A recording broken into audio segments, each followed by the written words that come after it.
Ratusan warga Aceh Tengah berkumpul di pekarangan DPRD setempat. Mereka menggelar orasi dan membawa bendera merah putih dengan berbagai ukuran untuk menolak pengesahan peraturan daerah tentang Lembaga Wali Nanggro serta pengangkatan mantan Perdana Menteri GAM Malik Mahmud sebagai Wali Nanggro.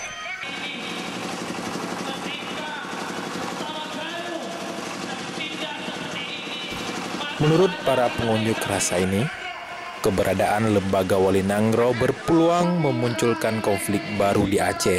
Keberadaan Wali Nanggro juga dinilai mengancam keutuhan Negara Kesatuan Republik Indonesia. Para pengunjuk rasa meminta Presiden yang berkunjung ke Aceh melakukan lawatannya ke Aceh untuk tidak mengesahkan Lembaga Wali Nanggro. Sebab Lembaga Wali Nanggro tidak mewakili aspirasi seluruh komponen masyarakat Aceh, terutama di wilayah Aceh Tengah.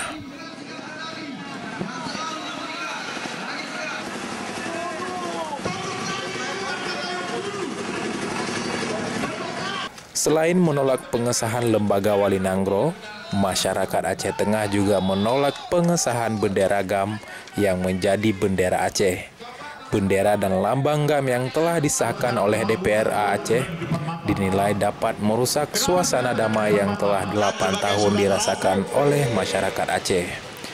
Tim Liputan MGCnews.com. Ini demi kepentingan duduknya maling-maling di DPR. Ya, ini hanya kepentingan orang-orang